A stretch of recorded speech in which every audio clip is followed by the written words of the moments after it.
around 10 p.m. on the 26th of December after silence, and I was just sitting there sipping on my tea. The radio announced that the American airplanes were about 100 miles away from Hanoi. I put on my helmet and a red armband. When I walked out of the house and I looked into the sky, I saw streaks of light all over the sky and heard rumbling noises. I went into the shelter. A moment later, a flash of light into the shelter and there was dust everywhere. I fell unconscious then. It rained. And then I came to my senses again, feeling cold rain on my head. I heard people crying and moaning and I climbed out of the shelter. I ran into a woman who was screaming and moaning and told her to get settled down to allow me to go on. Then I heard people yelling for help. I asked the woman whose house has been there, and she said that the house belonged to Brother Chi. So I went straight there, and under a big pile of rubble, I found the corpse of one. I could not pull the body out, so I called on 6 other men to come. We picked up the rubble part with our bare hands and found out that below the dead body and in the shelter, water had come up to the neck of the rest of the members of the family. We pulled out Mr. Chi. Blood had come out of his mouth. We carried him out into the street and put him on an ambulance for emergency treatment. We then went back to work and we were able to pull out 8 other people in this next house.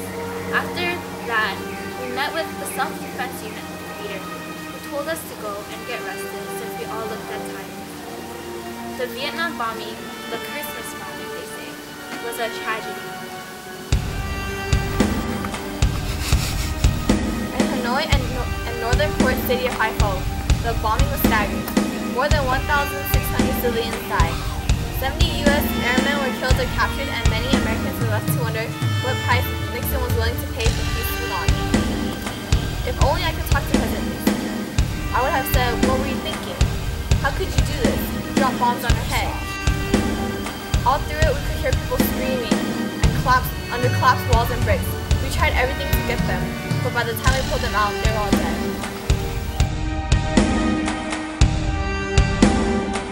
President Nixon won re-election, but the promised peace proved to be elusive. The new regime, alarmed at the prospect of North Vietnamese troops stationed in South Vietnam, rejected Kissinger's plan. Talks broke off on December 16th. 2 days later, the president unleashed a ferocious bombing campaign against Hanoi and Haiphong, the 2 largest cities in North Vietnam, in what became known as the Christmas bombing. U.S. planes dropped 100,000 bombs over the course of 11 straight days, pausing only on Christmas Day. At this point, calls to end the war resounded from the halls of Congress as well as from Beijing and Moscow. Everyone, it seems, has finally grown weary of the war. The warring parties returned to the peace table, and on January 27, 1973, the United States signed an agreement on the ending of war and restoring peace in Vietnam. However, Nixon promised to respond with full force to any violation of the peace agreement. On March 29, 1973, the last U.S. combat troops left. For America, the Vietnam War was over.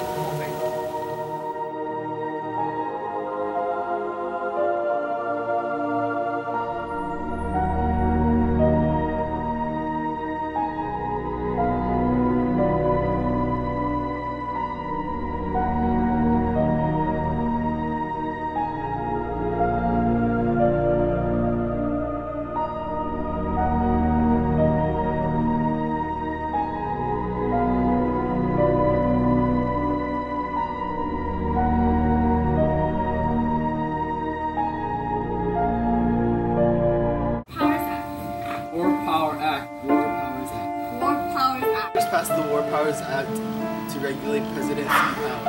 The president must inform Congress within 48 hours of sending troops into a hostile area without declaration of war. Also, the troops cannot remain there longer than 90 days unless Congress approves.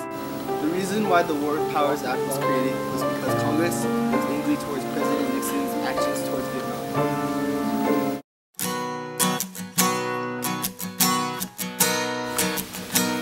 So can you tell us a little bit about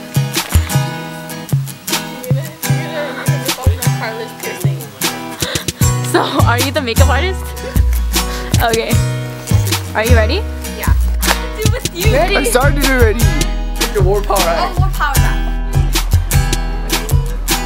1, 2, 3.